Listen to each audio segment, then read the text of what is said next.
ஓம் சாந்தி. எல்லோரும் குஷியாக இருக்கிறீங்களா? 4/2/2026 சக்கர முரளி பாப்தாதா சொல்கிறாங்க, இனிமையான குழந்தைகளே, சங்கமேகத்தில் உங்களுக்கு புத்தம் புதிய ஞானம், புது உலகத்துக்கான ஞானம் கிடைக்கிது. மிக அரிதான ஞானம். 5000 வருஷத்துக்கு ஒரு முறை மட்டுமே கிடைக்கிது. வேறு யாருக்கிட்டேயும் இல்லாத ஞானம் கிடைக்கிது. அது என்ன ஞானம்? நாம் எல்லோரும் ஆத்மாக்கள், இங்கே நடிக்கிறதுக்காக வந்த நடிகர்கள். ஒருத்தர் நடிப்பு மாதிரி இன்னொருத்தர் நடிப்பு இருக்காது. ஒவ்வொருத்தரும் தனித்தனி நடிப்பு தான் இருக்கும். பிரச்சனையே என்ன மாதிரி அவன் இருக்கணும், என்ன மாதிரி அவனை இருக்கணும்னு நினைக்கிறதான் பிரச்சனையாக இருக்குது. ஸோ இப்போ இந்த ஞானம் தெரிஞ்சுட்டு அவங்கவுங்க நடிப்பை நடிக்கிறாங்கன்னு அந்த ஞானம் ஆழமாக பதிவாயிடுச்சுனாலே நம்ம அமைதியாகிடும். கேள்வி: மாயை மேலே வெற்றி அடையணும் அப்படின்னா ஆன்மீக போர் வீரர்கள் இல்லையா நீங்கள்? உங்களுக்கு எந்த யுக்தி பாபா சொல்லியிருக்கிறார் மாயை மீது வெற்றி அடையிறதுக்கு? பதில்: ஏ ஆன்மீக சத்திரியர்களே, எப்போவுமே ஸ்ரீமத் படி நடங்க. மாயை வெற்றி கொண்டுடலாம். ஸ்ரீமத்தை மீறும்போது தான் மாயை கடத்திட்டு போகிறோம். ஸோ என்ன முக்கியமான ஸ்ரீமத்தை? ஆத்மாபிமானியாகி பாபாவை நினைவு பண்ணிக்கிட்டே இருக்கணும். தேக உணர்வில் வந்தால் மாயா கடத்திடும். பாபா நினைவு இல்லைன்னா மாயா கடத்திடும். ஸோ தினமும் அதிகாலையில் எழுந்து நினைவில் இருக்கிற பயிற்சியை ஏற்படுத்திக்கிட்டிங்கன்னா மாயை மீது வெற்றி அடைஞ்சிடுவீங்க. இல்லை, அதிகாலையில் என்ன மைண்டில் போட்டிங்களோ அது நாள் ஃபுல்லாக அதோடைய பவர் இருக்கும். ஸோ அதனால தான் அதிகாலையில் எழுந்திரிச்சு பாபா நினைவில் இருக்கிற பயிற்சி பண்ணுங்கன்றார். ஸோ மாயை வெல்வதற்கான ஈஸியான யுக்திகள் இதெல்லாம். அப்படி இல்லைன்னா ரொம்ப ரொம்ப கஷ்டப்பட வேண்டியதாக இருக்கும். தலைகீழான எண்ணங்கள்லேருந்து தப்பிச்சிடுவீங்க. ஏன்னா பெரும்பாலும் பார்த்திங்கன்னா அதிகாலை நேர கனவுல தான் ரொம்ப மோசமான கனவுலாம் வரும். பாழ் மனசில் இருக்கிறதெல்லாம் வெளிப்படும். நீங்கள் அந்த நேரம் எழுந்திரிச்சு பாபாவை நினச்சி சக்திசாலியான எண்ணங்களை போட்டிங்கன்னா ஆழ் மனசில் இருந்த அந்த குப்பையெல்லாம் எரிஞ்சிடும். சபவீன் எண்ணங்களில் இருந்து தப்பிச்சிடுவீங்க. ஸோ பாபா கொடுக்குற மாயை வெல்றதுக்கான இனிமையான யுக்தி என்ன? நினைவு. 24 மணி நேரமும் நினைவு. அதிகாலையில் குறிப்பாக நினைவு. பாடல்: யாருக்கு பகவானுடைய துணை இருக்குதோ. ஓம் சாந்தி. இந்த பாட்டை மனிதர்கள் தான் எழுதுனாங்க. ஆனால் இதோடைய அர்த்தம் அவங்களுக்கு தெரியாது.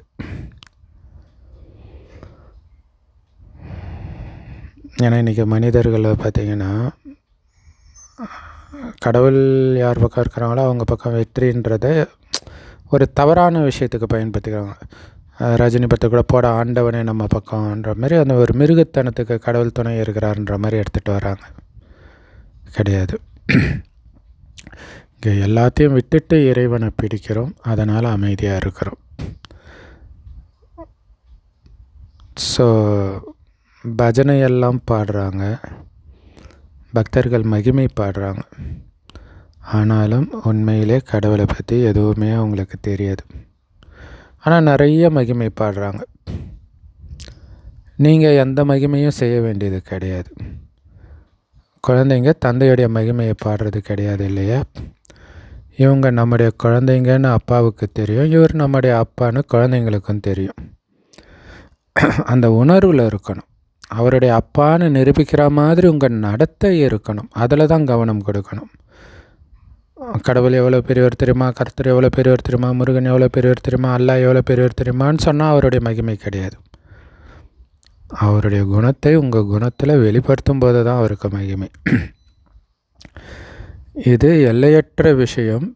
இருந்தாலும் எல்லாருமே எல்லையற்ற தந்தையை நினைவு செய்கிறாங்க. இப்போ வரைக்கும் நினைவு செஞ்சுட்டு தான் இருக்கிறாங்க. பகவானை இறைத்தந்தையே அப்படின்னு கூப்பிடுறாங்க. இவரோட பேர் சிவபாபா. எப்படி ஆத்மாக்களாகிய நாம் இருக்கிறோமோ அதே மாதிரி சிவபாபாவும் ஒரு ஆத்மா தான். ஆனால் பரமாத்மா சொல்கிறோம். ஏன்னா பிறப்பு சக்கரத்தில் வரலை, உயர்ந்த பார்ட்டு பண்ணுறாரு.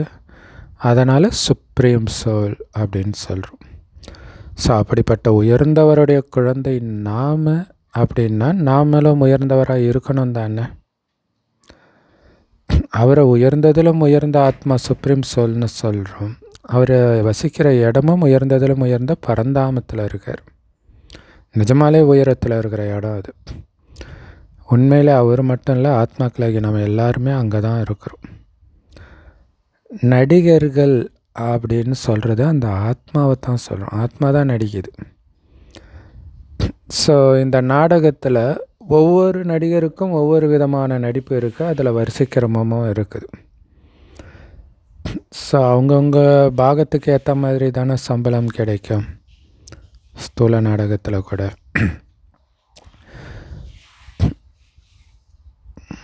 ஸோ அந்த லௌகீகத்தில் இருக்கக்கூடிய நடிகர்கள் எல்லாருக்கும் வரிசைக்கிரமமான நடிப்பு கிடைக்கும்.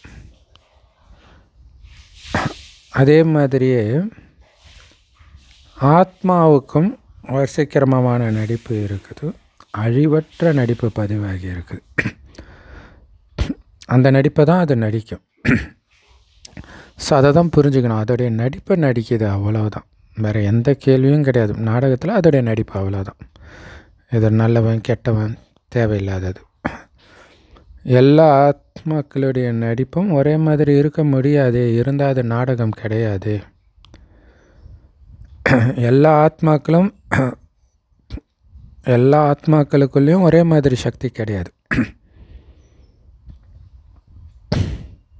ஸோ அனைத்திலும் நல்ல நடிப்பு யாருக்கு தெரியுமா இருக்குது? யார் ருத்ர மாலையில் மணி ஆகுறாங்களோ அவங்களுக்கு தான் இருக்குது. யார் இந்த நாடகத்தில் ரொம்ப ரொம்ப நல்ல நடிகர்களாக இருக்கிறாங்களோ அவங்களுக்கு எவ்வளோ புகழ் இருக்குது. அவங்கள பார்க்கறதுக்கு கூட மக்கள் க்யூவில் நிற்கிறாங்க இல்லை. இன்றைக்கி கலியுகத்தில் பிரபலமாக இருக்கிறவங்களே பார்க்குறதுக்கு எவ்வளோ பிரயத்தனை பண்ணுறாங்க. ஸோ இது எல்லையற்ற நாடகம். நம்முடைய ஜட சிலையை பார்க்குறதுக்கு எவ்வளோ கூட்டம், அந்த அளவுக்கு எந்த மனிதனை பார்க்குறதுக்கும் கூட்டம் கிடையாது. இந்த எல்லையற்ற நாடகத்திலும் கூட உயர்ந்தவர் ஒரே ஒரு சிவபாபா தான். அவர் தான் உயர்ந்ததிலும் உயர்ந்த நடிகர். அவர் தான் படைப்பவர். அவர் தான் டைரக்டர். மற்றபடி அந்த லௌகீக நாடகத்தில் நடிக்கிறவங்க எல்லைக்குட்பட்ட நடிகர்கள், எல்லைக்குட்பட்ட டைரக்டர்கள். அவங்களுக்கு சின்ன நடிப்பு கிடச்சிருக்குது.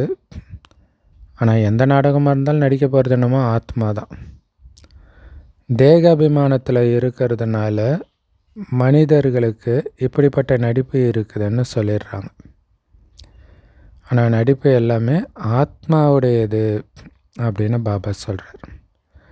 அதனால் ஆத்மாபிமானி ஆக வேண்டி இருக்குது.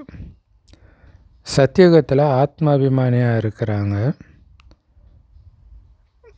தந்தையை தெரிஞ்சிக்கலை. இங்கே கலியுகத்தில் ஆத்மாபிமானியும் இல்லை, யாரும் தந்தையையும் தெரிஞ்சுக்கலை.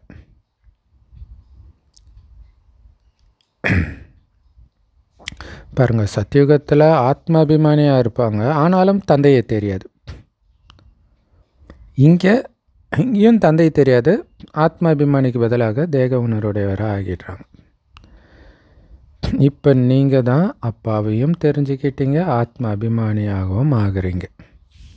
அப்போ யார் உயர்ந்தவர்கள்? கலியுகத்தில் இருக்கிற மனிதர்களோட மட்டும் கிடையாது, தேவதைகளை விடவும் உயர்ந்தவர்களாக ஆகுறீங்க. பிராமணர்களாகிய உங்களுக்கு மிக மிக அரிய ஞானம், தனித்துவமான ஞானம் கிடைக்கிது. என்ன ஞானம் கிடச்சிருக்குது? நாம் எல்லோரும் ஆத்மாக்கள். நடிக்கிறது ஆத்மா தான். வாய் வழியாக பேசுகிறது, கண் வழியாக பார்க்குறது எல்லாமே ஆத்மா தான் அப்படின்னு தெரிஞ்சுக்கிட்டோம். இப்போ நீங்கள் ஆத்மாவை தெரிஞ்சுக்கிட்டீங்க. எல்லோருக்கும் நடிப்பு கிடைச்சிருக்குது. அந்த நடிப்பு ஒருத்தருக்கு ஒருத்தர் வேறுபட்டுக்கிட்டே இருக்கும். ஒரே மாதிரி நடிப்பு இருக்காது. ஒரு படத்தை பார்த்தாலே 5 பேர் பார்க்குறாங்கன்னா 5 பேரும் வேறு வேறு படத்தை பார்ப்பாங்க, வெவ்வேறு கண்ணோட்டத்தில் பார்ப்பாங்க. ஸோ இந்த நடிப்பு ஆத்மாவில் பதிவாயிருக்கு. சொல்லப்போனால் அவங்க உருவாக்குறாங்களே 3 மணி நேர நாடகம் லௌகீகத்தில், அந்த நடிப்பையும் ஆத்மா தான் நடிக்குது. ஸோ நல்ல நடிப்பையும் ஆத்மா தான் நடிக்குது. ஆத்மா தான் நான் கவர்னராக இருக்கிறேன், நான் பிரதமராக இருக்கிறேன், நான் டாக்டராக இருக்கிறேன் இப்படிலாம் சொல்லுது. ஸோ ஆத்மா அபிமானியாக ஆகிறது கிடையாது. அங்கே நானுன்னும் போது ஆத்மான்ற உணர்வில் அவங்க இருக்கிறது கிடையாது. சத்தியுகத்தில் நான் ஆத்மான்னு புரிஞ்சுக்குவாங்க. ஒரு சரீரத்தை விட்டுட்டு இன்னொன்று எடுக்கணும். பாருங்கள், சத்தியுகத்தில் நான் ஆத்மான்றது அவங்களுக்கு தெரியுது. அதனால் உடலின் பக்கமே அவங்களுக்கு கவனம் இருக்காது. இந்த உடம்புல இருக்கிறோம் அவ்வளோதான், இதை விட்டுட்டு இன்னொரு உடம்பை எடுக்கணும்னு புரிஞ்சுக்குவாங்க. ஆனால் பரமாத்மாவை பற்றி அவங்களுக்கு தெரியாது. இந்த நேரத்தில் தான் நீங்கள் எல்லாத்தையும் தெரிஞ்சுக்கிறீங்க.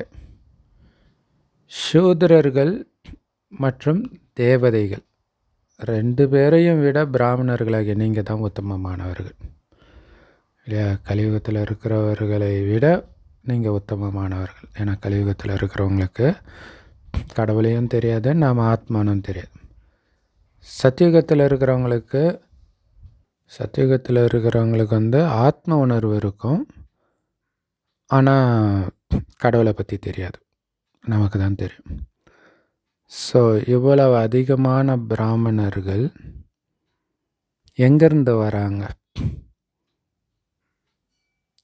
லட்சக்கணக்கானவர்கள் கண்காட்சிக்கு வராங்க. யார் நல்ல விதத்தில் புரிஞ்சுக்கிறாங்களோ, ஞானத்தை கேட்குறாங்களோ, அவங்க பிரஜை ஆகிடுவாங்க. ஒவ்வொரு ராஜாவுக்கும் நிறைய பிரஜைகள் இருக்கிறாங்க. நீங்கள் அதிகமான பிரஜைகளை உருவாக்கிட்டு இருக்கிறீங்க. கண்காட்சி ப்ரொஜெக்டர் மூலமாக புரிஞ்சுக்கிட்டு சிலர் நல்லவர்களாகவும் ஆகிடுவாங்க, ஞானத்தை கற்றுக்குவாங்க, யோகத்தில் இருப்பாங்க. இப்போ அவங்க தேவதா தர்மத்துக்கு வந்துக்கிட்டே இருப்பாங்க, பிரஜைகளும் உருவாகிட்டே இருப்பாங்க. பிறகு பணக்காரங்க, ராஜாராணி, ஏழை எல்லோரும் வருவாங்க. ஸோ இளவரசன் இளவரசிகளும் நிறைய பேர் இருப்பாங்க. சத்தியுகத்தில், திரேதாயுகத்தில் ரெண்டுத்துக்குமே இளவரசன் இளவரசி உருவாகணும் இல்லையா? வெறும் 8 பேர் 108 பேர் மட்டும் இருக்க மாட்டாங்க. இப்போ எல்லோரும் உருவாகிட்டு இருக்கிறாங்க. அதுக்காக தான் நீங்கள் சேவை செஞ்சிட்டு இருக்கிறீங்க. இதுவும் புதுசு கிடையாது. நீங்கள் ஒரு நிகழ்ச்சி நடத்துகிறீங்க அப்படின்னா அதுவும் ஒன்றும் புது விஷயம் கிடையாது. பல முறை இதை பண்ணியிருக்கிறீங்க. பிறகு சங்கம யுகத்தில் இதே காரியத்தை நீங்கள் பண்ணுவீங்க இல்லையா? இப்போ பண்ணுற இதே நிகழ்ச்சியை மீண்டும் அடுத்த சங்கம யுகத்தில் பண்ணுவீங்க. வேறு என்ன பண்ணுவீங்க? ஏன்னா நாடகத்தில் இது நிச்சயிக்கப்பட்டு இருக்குது. தூய்மையற்றவர்களை தூய்மையாக்கிறதுக்கு பாபா வருவார். இதைத்தான் உலகத்தின் வரலாறு புவியல்னு சொல்லப்படுது இல்லையா? வரலாறில் பொறிக்க வேண்டிய விஷயம் கடவுள் இதை உலகத்தை மாற்றுறது தான். கீழான உலகத்தை மேலானதை மாற்றுறது தான் உண்மையான வரலாறு. மேலான உலகத்தை கீழானதை மாற்றுறதா வரலாறு?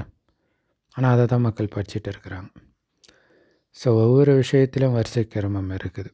உங்களை யாராவது நல்ல சொற்பொழிவாற்றுறாங்க, ஞானத்தை சொல்கிறாங்க அப்படின்னா, ஸோ அவர் நல்ல சொற்பொழிவாற்றினார்ப்பா அப்படின்னு எல்லோரும் சொல்லுவாங்க. இன்னொருத்தர் பேசுகிறத கேட்டால் கூட இதுக்கு முன்னாடி வந்தவர் நல்லா புரிய வச்சாருன்னுவாங்க. ஒருவேளை 3ஆவதாக பேசுகிறவங்க அவரை விட கூர்மையானவராக இருந்தால் இவர் அவரை விட புத்திசாலியாக இருக்கிறாருன்னு சொல்லுவாங்க. ஸோ ஒவ்வொரு விஷயத்திலும் நாம் அவரை விட மேலே போகணும் அப்படின்னு முயற்சி செய்ய வேண்டி இருக்குது. யார் புத்திசாலிகளோ அவங்க சொற்பொழிவாற்றுவதற்கு உடனே கை உயர்த்துவாங்க. நீங்கள் எல்லோரும் முயற்சியாளர்கள். ஸோ இது நிறையா பாபா குழந்தைங்களுக்குள்ள அந்த ஈகோ கிளாஷ் வரும்.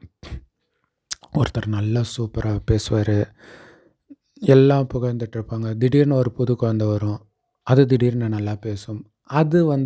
அதுக்கு முன்னாடி நல்லா பேசுனவங்களுக்கு இருந்த அந்த மரியாதை இங்கே போகும்போது அவருக்கு ஜெர்க்காகும். அதுக்கு தான் முன்னாடியே சொல்கிறார். நல்லா பேசுகிறாங்கன்னுவாங்க, அடுத்தது வரும்போது அவங்களும் சொல்லுவாங்க ஸோ இதை புரிஞ்சுக்கணும். இது பைபிளில் கூட இருக்கிறதா சொல்லுவாங்க. சரி, ஏன்னா நீங்கள் எல்லோரும் முயற்சியாளர்கள்.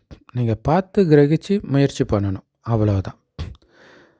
இன்னும் போக போக எக்ஸ்பிரஸ் ட்ரெயின் ஆகிடுவீங்க, ஃபாஸ்ட் எக்ஸ்பிரஸ் அதிவேக ட்ரெயின் ஆகிடுவீங்க. எப்படி குறிப்பிட்டு சொல்லக்கூடிய ஒரு மெயில் ட்ரெயினாக மம்மா இருந்தாங்க. ஸோ இப்போ இருக்கிற சூப்பர் ஃபாஸ்ட் எக்ஸ்பிரஸ் மாதிரி அப்போ மெயில் ட்ரெயின் இருந்ததும். இப்போ தானே சூப்பர் ஃபாஸ்ட் எக்ஸ்பிரஸ் இந்த மாதிரி பேரெல்லாம் வைக்கிறாங்க, ஸ்பீடெல்லாம் வைக்கிறாங்க. பாபாவுக்கு இது தெரியல. ஏன்னா 2 பேருமே ஒன்றா இருக்கிறாங்க, பாபா தாதா 2 பேரும். அதனால் இல்லையா, மம்மா சூப்பராக போகிறாங்கன்னு கண்டுபிடிக்க முடியும். பிரம்மா பாபா சூப்பராக போகிறாரா இல்லையான்னு கண்டுபிடிக்க முடியாது. ஏன்னா பேசுறது பிரம்மாவா சிவபாபாவான்னு யாருக்கும் தெரியாது. செம சூப்பர் இல்லை இது. ஸோ அதை புரிஞ்சிக்க முடியாது யார் பேசுகிறாங்கன்ட்டு. நீங்கள் எப்போவுமே சிவபாபா தான் புரிய வைக்கிறாருன்னு புரிஞ்சுக்கோங்க அப்படின்னு சொல்கிறேன். பாபா தாதா 2 பேருக்குமே ஞானம் இப்போ தெரியும். ஆனால் அவர் அந்தர்யாமி. அதனால் இவர் மிகவும் புத்திசாலி அப்படின்னு சொல்கிறார். பாபா கூட இந்த மகிமையை கேட்டு குஷி அடைகிறார் பிரம்மா பாபா. ஏன்னா சிவபாபாவே சொல்கிறார் இல்லையா, லௌகீகத்தில் கூட தந்தையுடைய ஒரு குழந்தை நல்லா படித்து உயர்ந்த பதவி அடையுது அப்படின்னா இந்த குழந்தை நல்ல பேர் எடுப்பான் அப்படின்னு அப்பா புரிஞ்சுக்குவார் இல்லையா. அதே மாதிரி இவர் கூட இந்த ஆன்மீக சேவையில் புத்திசாலி அப்படின்னு புரிஞ்சுக்கிறார். ஸோ முக்கியமானது சொற்பொழிவு. யாருக்கு வேணாலும் பாபாவுடைய அறிமுகத்தை கொடுக்கணும். அதுதான் சொற்பொழிவு, புரிய வைக்கிறது. ஸோ ஒரு சிலர் பயங்கரமாக சூப்பராக பேசுவாங்க, எல்லாம் பேசுவாங்க, ஆனால் கேட்டுட்டு போயிடுவாங்க. இன்னொருத்தர் பொறுமையாக கொஞ்சம் தான் பேசுவார், ரொம்ப சிம்பிளாக இருக்கும், எளிமையாக இருக்கும், ஆனால் டக்குன்னு அவங்க பாபா குழந்தை ஆகிடுவாங்க. ஆச்சரியமாக இருக்கும்.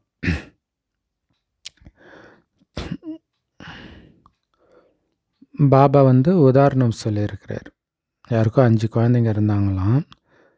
அப்போ அவங்கக்கிட்ட உங்களுக்கு எத்தனை குழந்தைங்கன்னு கேட்டாங்களாம். அவர் சொன்னாராம், எனக்கு 2 குழந்தைங்க அப்படின்ட்டு.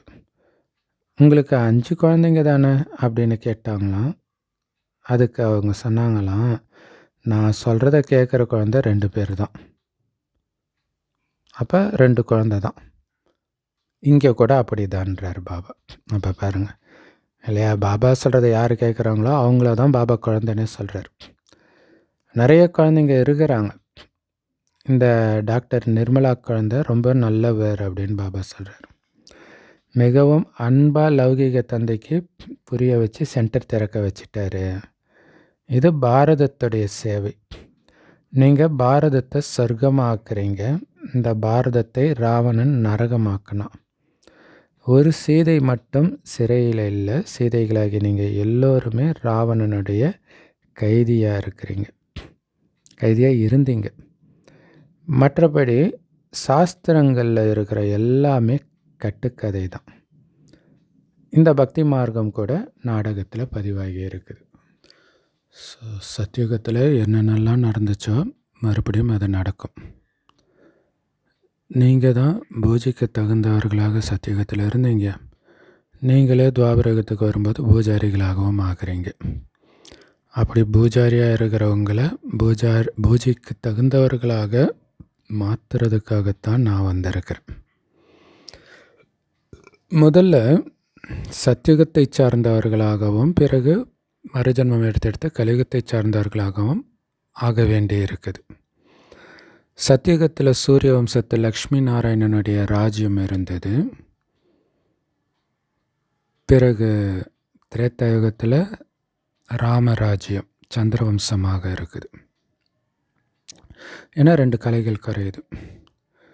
இந்த நேரத்தில் நீங்கள் எல்லோருமே ஆன்மீக போர் வீரர்கள். யுத்த மைதானத்தில் வரவங்களை போர் வீரர்கள் தானே சொல்லுவாங்க. இல்லையா? பாபா குழந்தை ஆகுறாங்கனாலே யுத்த மைதானத்தில் வந்துட்டாங்கன்னு அர்த்தம்.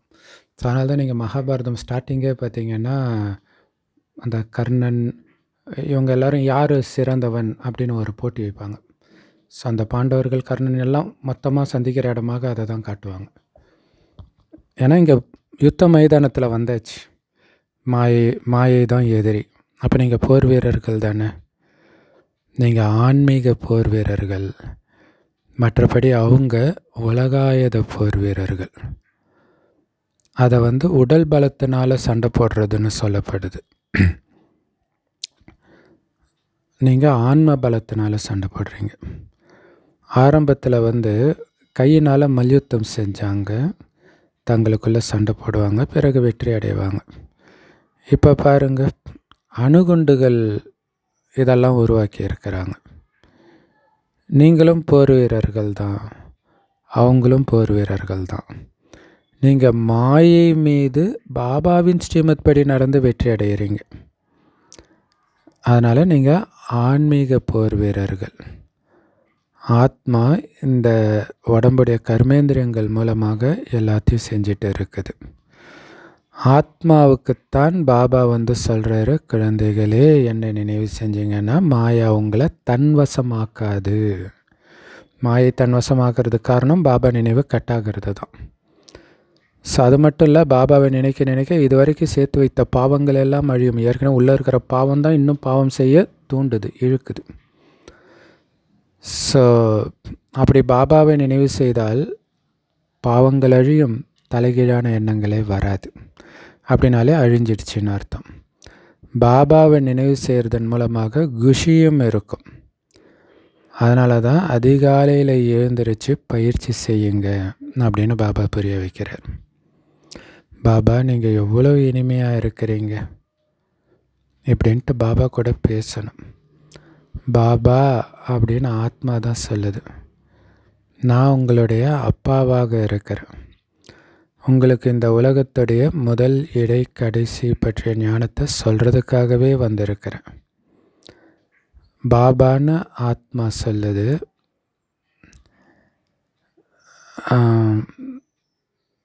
ஸோ பாபா தான் தன்னுடைய அறிமுகத்தையும் கொடுக்குறார். சிருஷ்டியுடைய முதலிடை கடை ஞானத்தையும் கொடுத்து தன்னுடைய அறிமுகத்தையும் கொடுக்குறார். இது மனித படைப்புடைய தலைகீழ் சிருஷ்டி மரம். இது விதவிதமான தர்மங்களின் மரம், மனித மரம். இதை விராட லீலைன்னு கூட சொல்லலாம். இந்த மனித மரத்துடைய விதை ரூபமாக நான் இருக்கிறேன்னு பாபா சொல்கிறார். அதனால்தான் எல்லோரும் என்ன நினைக்கிறாங்க. சிலர் ஒரு குலத்தை சார்ந்தவர்களாகவும் வேறு சிலர் வேறு குலத்தை சார்ந்தவர்களாகவும் இருக்கிறாங்க. ஸோ ஒரே குலத்தில் இருக்கிறவங்களையும் வரிசை கிரமம் கண்டிப்பாக இருக்குது. இந்த நாடகம் இப்படி உருவாக்கப்பட்டு இருக்குது. ஸோ இந்த தர்மஸ்தாபகரை, தூதுவரை கடவுள் அனுப்புனார் அப்படின்னு சொல்கிறாங்க. ஆனால் அங்கே இருந்தெல்லாம் பாபா யாரையும் அனுப்புறது கிடையாது. இது நாடகப்படி அவங்களா வராங்க, திரும்பவும் அது நடக்குது. மற்றபடி சிவபாபா தான் தர்மத்தையும் ராஜ்யத்தையும் ஸ்தாபனை பண்ணிட்டு இருக்கிறார். இது உலகத்தில் யாருக்குமே தெரியாது. இப்போ சங்கம யுகம், விநாச ஜுவாலை வெளிவரணும். இது சிவபாபாவுடைய ஞான யஜ்யம். அவங்க ருத்ரன்னு பேரை வச்சுட்டாங்க. பிரஜாபிதா பிரம்மா மூலமாக பிராமணர்களாகி நீங்கள் பிறந்திருக்கிறீங்க. நீங்கள் உயர்ந்தவர்கள் இல்லையா? பிறகு மற்ற கிளைகள் வருது. உண்மையிலே எல்லோருமே பிரம்மாவுடைய குழந்தைங்க தான். ஸோ இப்போ முஸ்லீம்ஸ் கிறிஸ்டின்ஸ் ஆதி தகப்பன் ஆதாம் சொல்கிறாங்க, பிரம்மா தான் அது. ஸோ அவருடைய குழந்தைங்க நாம தான். அதுக்கப்புறம் பின்னாடி வரக்கூடிய கிளைகள் தான் மற்ற தர்மத்து ஆத்மாக்கள். உண்மையிலே அவங்க கூட பிரம்மாவின் குழந்தை தான். ஏன்னா அவங்களே ஆதி தகப்பன் ஆதி பிதான்னு தான் சொல்கிறாங்க. ஸோ அதனால தான் பிரம்மாவை தாத்தாவுக்கெல்லாம் தாத்தா, முப்பாட்டனார் அப்படின்னு சொல்லப்படுது. ஸோ குலம்னு இருக்குது. முதல்ல பிரம்மா உயர்ந்தவர், பிறகு அவரால் உருவாக்கப்பட்ட பிராமண குலம். பகவான் உலகத்தை எப்படி படைக்கிறார்? படைப்பு அப்படின்னு ஒன்று இருக்குது தானே. எப்போ அவங்க தூய்மையற்றவர்களாக இருக்கிறாங்களோ அப்போ தான் கடவுளை கூப்பிடுறாங்க, தூய்மையாக்குங்க. ஏன்னா அவர் தான் உலகத்தை, துக்கமான உலகத்தை சுகமுடையவராக மாற்றுறார். ஏன்னா துக்கமாக இருக்கிறதுக்கு காரணம் தூய்மை இழந்திருக்கிறது. தூய்மை ஆகிட்டால் துக்கம் போயிடும்ன்ற ரகசியத்தை சொல்கிறார். அதனால தான் துக்கத்தை போக்கி சுகத்தை வழங்கும் வள்ளல் பாபாவே வாங்க அப்படின்னு கூப்பிட்றாங்க. ஹரித்வார்னு பேர் வச்சிருக்கிறாங்க. ஹரித்வார் அப்படின்னா ஹரியின் நுழைவாயில் அப்படின்னு அர்த்தம். அங்கே கங்கை பாயுது. நாம் கங்கையில் குளிக்கிறதன் மூலமாக ஹரியின் வாசலுக்கு போயிடுவோம், அதாவது சொர்க்கத்துக்கு போயிடுவோம்னு நினைக்கிறாங்க. ஆனால் ஹரியின் வாசல் எங்கே இருக்குது? பிறகு அதை கிருஷ்ணருக்கு சொல்லிடுறாங்க. உண்மையில் ஹரியின் வாசல் சிவபாபா இல்லையா? சிவபாபா மூலமாக தான் விஷ்ணுவாக ஆக முடியும், சொர்க்கத்துக்கு போக முடியும். ஸோ அவர் தான் துக்கத்தை நீக்கி சுகத்தை வழங்குபவர். முதல்ல நீங்கள் உங்களுடைய வீட்டுக்கு போகணும், பரந்தாமத்துக்கு. இப்போ உங்களுக்கு அப்பாவை பற்றியும் தெரிஞ்சிடுச்சு, அப்பா இருக்கிற அந்த வீட்டை பற்றியும் தெரிஞ்சிடுச்சு. அங்கே தான் நம்ம இப்போ போயிட்டு இருக்கிறோம். ஸோ பாபாவுடைய ஆசனம் கொஞ்சம் மேலே இருக்குது இல்லையா? மேலே இருக்குது, பரந்தாமமே மேலே இருக்குது, அதுலேயும் மேலே சிவபாபா இருக்கிற இடம் இருக்குது. ஸோ அதனால தான் நீங்கள் ருத்ராட்ச மாலையில் கூட பார்த்திங்கன்னா மேலே மலர் இருக்கும், அதுக்கு பிறகு கீழே ஜோடி மணிகள் இருக்கும். அதை ருத்ரமாலைன்னு சொல்கிறாங்க. ருத்ரமாலையே பிறகு விஷ்ணு மாலையாக மாறுது சொர்க்கத்துக்கு வரும்பொழுது. ருத்ரமாலை பரந்தாமத்தில் இருக்கிற ஆத்மாக்களின் மாலை, அடுத்த சொர்க்கத்துக்கு வரும்போது அது விஷ்ணு மாலை ஆகுது, விஷ்ணுவுடைய கழுத்து மாலையாக. அவங்களே தான் பிறகு விஷ்ணுபுரியில் ராஜ்யம் செய்கிறாங்க. பிராமணர்களுக்குன்னு மாலை கிடையாது, ஏன்னா அடிக்கடி மாலை உடஞ்சிடுது, திடீர்னு காணாமல் போயிடுது, விட்டுட்டு போயிடுது.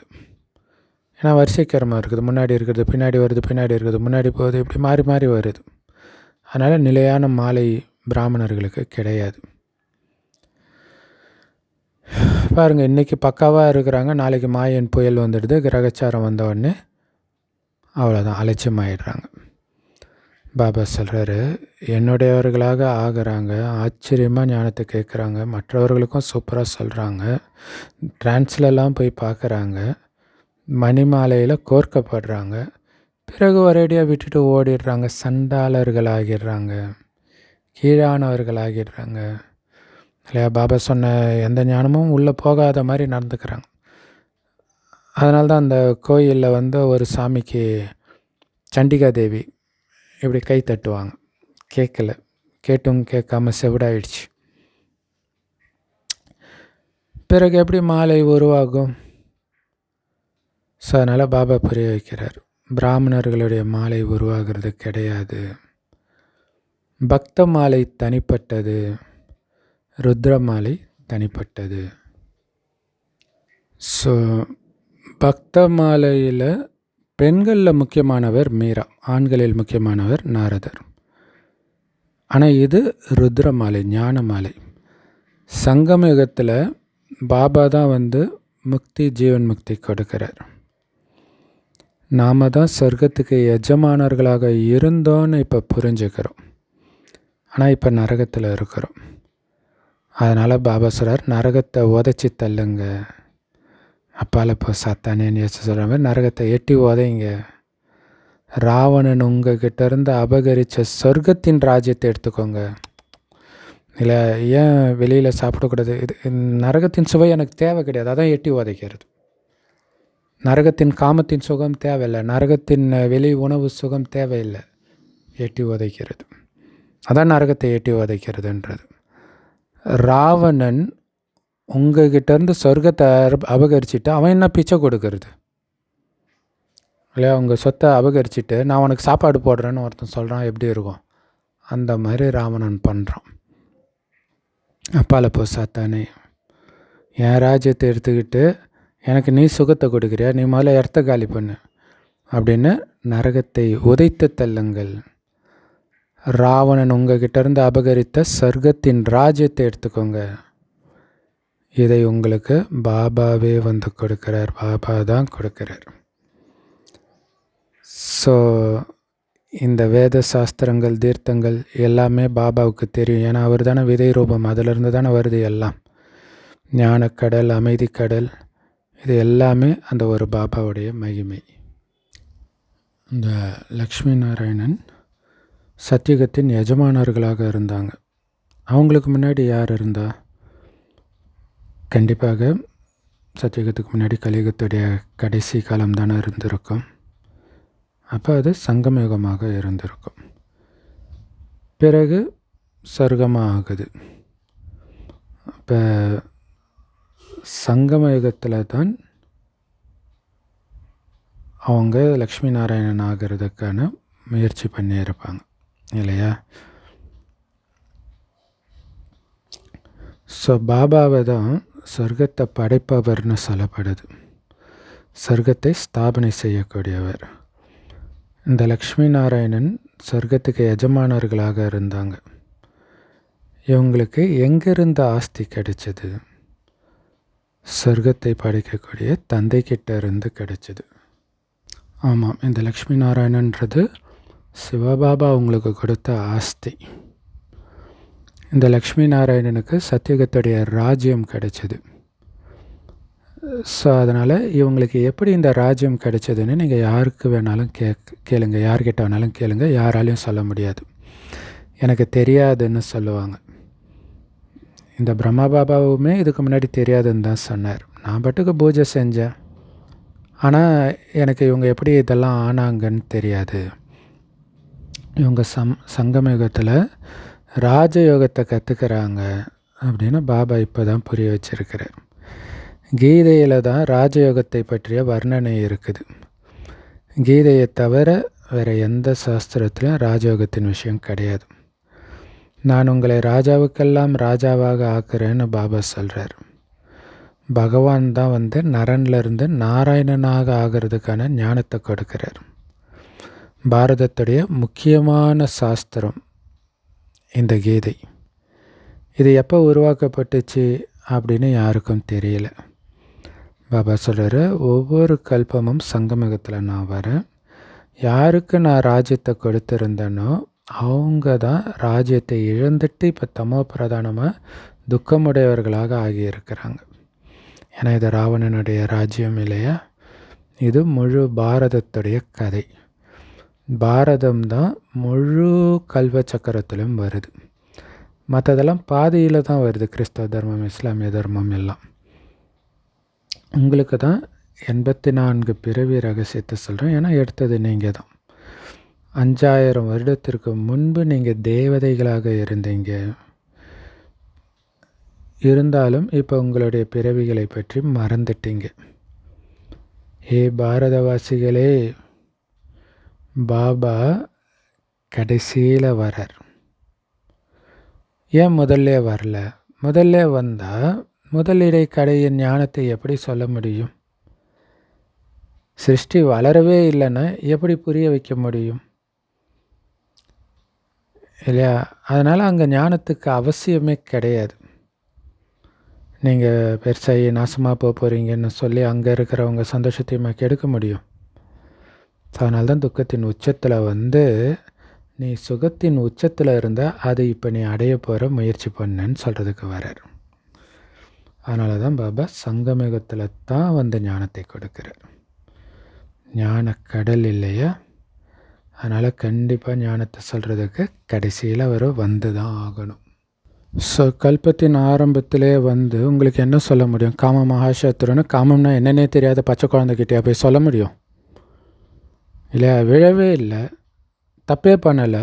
தப்பு பண்ணாதீங்கன்னா தப்புனா என்னன்னு கேட்குற மாதிரி ஆகிடும் இல்லையா? ஸோ இது புரிஞ்சிக்க வேண்டிய விஷயம். ஏன்னா பாபா வர்றது ஞானத்தை கொடுப்பதற்கு தான், தூய்மையாக்கிறதுக்கு தான். அவங்க தூய்மையாகி பச்சை குழந்தையாக இருக்கிறாங்க, அங்கே விகாரமே கிடையாது. ஸோ அங்கே பாபா வந்து என்ன பண்ண போகிறார்? அதனால தான் பாபா ஆரம்பத்தில் வர்றது கிடையாது, சொர்க்கத்தில் வர்றது கிடையாது. பகவானுடைய மகா வாக்கியம், நான் உங்களுக்கு ராஜயோகம் கற்றுக் கொடுத்து ராஜாவுக்கெல்லாம் மேலான ராஜாவை ஆக்குறேன். ஸோ அப்படிப்பட்ட ஞானம் கொடுக்கிற இந்த இடம் பாண்டவ அரசாங்கத்தின் பல்கலைக்கழகம், யூனிவர்சிட்டி. இது சங்கம யுகம். அதாவது நாலந்தா யூனிவர்சிட்டி, அங்கே வந்து வேதமெல்லாம் படித்தாங்கன்னு வரலாறில் படிப்போம். ஆனால் இங்கே மிகப்பெரிய யூனிவர்சிட்டி இப்போ நடந்துகிட்டு இருக்குது. இங்கே கடவுளே வந்து சத்தியத்தை சொல்லி கொடுக்குறார். இப்போ சங்கம யுகம் நடக்குது. அவங்க என்ன பண்ணிட்டாங்க, இந்த சங்கமயுகத்தின் விஷயத்தை தான் யாதவர்கள், கௌரவர்கள், பாண்டவ சேனைகள் அப்படின்னு காட்டியிருக்கிறாங்க. யாதவர்களுக்கும் கௌரவர்களுக்கும் விநாச காலத்தில் அன்பற்ற புத்தி, விபரீத புத்தின்னு பாபா புரிய வைக்கிறார். ஸோ அந்த நிலை வந்துடுச்சுன்னா உலக அழிவு ஸ்டார்ட் ஆயிடுச்சுன்னு அர்த்தம். ஸோ அதனால் ஒருத்தர் மற்றவரை குறை சொல்லிக்கிட்டு திட்டிக்கிட்டு இருக்கிறாங்க. பாபா மேலேயும் அன்பு இல்லை. அதனால தான் கடவுள் நாயில் இருக்கிறாரு, பூனையில் இருக்கிறாரு அப்படிலாம் சொல்லிடுறாங்க. ஸோ மீதி இருக்கிற கொஞ்சோண்டு இருக்கிற அந்த பாண்டவர்களுக்கு தான் அன்பான புத்தி இருந்தது. ஏன்னா பாண்டவர்களுக்கு சுயம் பரமாத்மாவே துணையாக இருந்தார். பாபா மேலே அன்பு இருக்கிறவங்களுக்கு அவர் துணையாக இருக்கிறார். பாண்டவர்கள்னாலே ஆன்மீக வழிகாட்டிகள். மற்றபடி அவங்க பண்டாக்கள்னு சொல்லக்கூடிய டூரிஸ்ட் கைடு வந்து உலகாயுத தீர்த்த ஸ்தலங்களுக்கான வழிகாட்டிகள்.